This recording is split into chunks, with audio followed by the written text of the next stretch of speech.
Sir ఏదైతే ఇందాకటి నుంచి మీరు చెప్తున్నారో ఒక మీటింగ్ పెట్టారు, ఎమ్మెల్యేలకి ఎంపీలకి ఒక మెసేజ్ ఇస్తున్నాడు, పార్టీ కార్యకర్తలకు ఒక మెసేజ్ ఇస్తున్నారు అన్నారు. ఆయన అరెస్ట్ అవబోతున్నారు. ఇలహంకా ప్యాలెస్ లో చెక్ పవర్ భారతి గారికి ఇచ్చేస్తారు.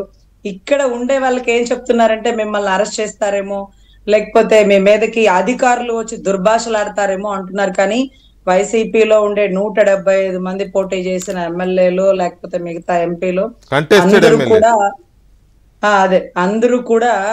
అందరూ కూడా శత్రువులేం కాదండి.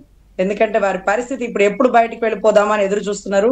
పార్టీ ఖాళీ అయిపోతుందేమోనని ఆయన పలుమార్లు మీటింగ్ పెట్టి వెళ్ళకండి, నేను లోపలికి వెళ్ళినా మళ్ళీ బయటికే వచ్చేస్తాను, మళ్ళీ పార్టీని సానుభూతి యాత్ర ద్వారా తీసుకెళ్దాం, ఇంకా పోవడానికి ఎవరు లేరు కాబట్టి ఓదార్పు యాత్ర, పాదయాత్రలు కాదు, ఇక సానుభూతి యాత్ర చేద్దాము అంటూ వాళ్ళకి మెసేజ్ ఇస్తున్నారు.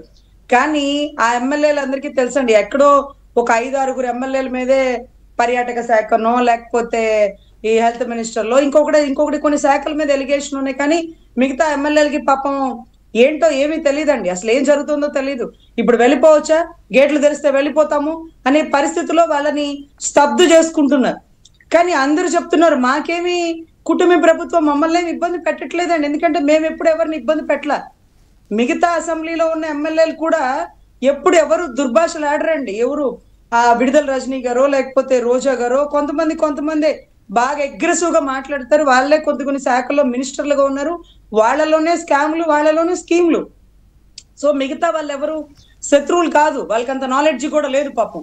వాళ్ళు ఏదో వాళ్ళ డబ్బు పెట్టుకొని వాళ్ళు రాజకీయం చేసుకొని వాళ్ళు గెలిచినారు. వాళ్ళు మేము వెళ్ళిపోతాం గేట్లు తీయండి అంటే ఆగండి. బార్కెట్లు గేట్లు ఇవన్నీ సహజం. అంటే అన్ఫార్చునేట్లీ ఒకవేళ జగన్మోహన్ రెడ్డి గారు గేట్లు తీసినా ఇక్కడ గేట్లు క్లోజ్ చేసి ఉన్నాయి కదా, అదొక సమస్య ఉంది సార్. పార్టీలోంచి బయటికి రావడం, ఏ పార్టీలో చేరడం అనేది సెకండరీ థింగ్. ఇప్పుడు చూడండి, ఏటో విజయసాయిరెడ్డి గారు రాజకీయాల్లోంచి అస్త్ర సన్యాసం చేసేసి వ్యవసాయం చేసుకుంటానంటున్నారు. మరేంటో మాకేంటో ఈ మారు మనసు మాకు అర్థం కాల. సో ఇటువంటి పరిస్థితుల్లో ఆయన అరెస్ట్ అవబోతున్నాడనే మెసేజ్ అందిస్తూ చివరి లాస్ట్ క్లిప్పింగ్ లో జనాలకి, అంటే ఎవరైతే పాపం కార్యకర్తలకి వెళ్ళిపోతాం అన్న వాళ్ళకి, మీరేం బాధపడకండి, మిమ్మల్ని ఎవరు ఇబ్బంది పెడతారో వాళ్ళ గురించి బుక్ లో రాయండి, రెడ్ బుక్ అని నేను చెప్పను, ఏదో ఒక బుక్ లో రాయండి, కానీ ఎవరిని వదలంటున్నారు. వాళ్ళు అంటున్నారు సార్ మమ్మల్ని ఎవ్వరు ఇబ్బంది పెట్టట్లేదు సార్, మేము ఎవరికి అపకారం చేసిన వాళ్ళం కాదు సార్, మీరు వెళ్ళిపోతున్నారు ముందు అది చూసుకోండి, మీరు రాసుకోండి మీ బుక్ లో లోపల మై ఎక్స్పెరిమెంట్స్ విత్ ట్రూత్ అని ఒక నాయకుడు రాసినట్టుగా, మహాత్మా గాంధీ గారు రాసినట్టుగా మీరు లోపలికి వెళ్ళి డైరీ రాసుకోండి. ఎందుకంటే అతి తొందరలో మీరు అరెస్ట్ అవబోతున్నారు.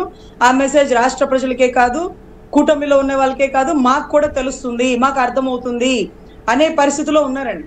ఇప్పుడు ఇంకా రాజకీయం అంటే ఎంత దారుణంగా ఉందంటే, నిన్నటి రోజు ఒక యూట్యూబ్ లో ఒక వీడియో అప్లోడ్ అవుతుందండి. అదేంటంటే బేబమ్మ గారు, నందిగాం సురేష్ గారి భార్య గారు, ఆవిడ షార్ట్ కట్ లో హోమ్ మినిస్టర్ ఎలా అయిపోవాలో ఒక స్కీమ్ పెట్టేసింది. నేను దళితురాల్ని, నేను గట్టిగా గొంతేసుకొని స్టేషన్ బయట మాట్లాడేస్తున్నాను, నెక్స్ట్ టికెట్ జగన్ నాకే ఇస్తాడు అని అనుకుందండి.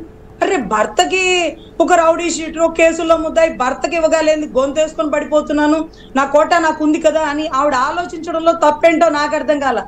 ఒకవేళ అరటి తోటలు తగలబెట్టి నీ స్వామి భక్తి చూపించుకుంటే పులివెందుల్లో 5 ఎకరాల భూమి 5 ఎకరాల భూమి ఒక ఇల్లు కట్టించువు, అంతేకాని పార్లమెంట్ సాక్షిగా ఎంపీ టికెట్ ఇస్తావా నువ్వు?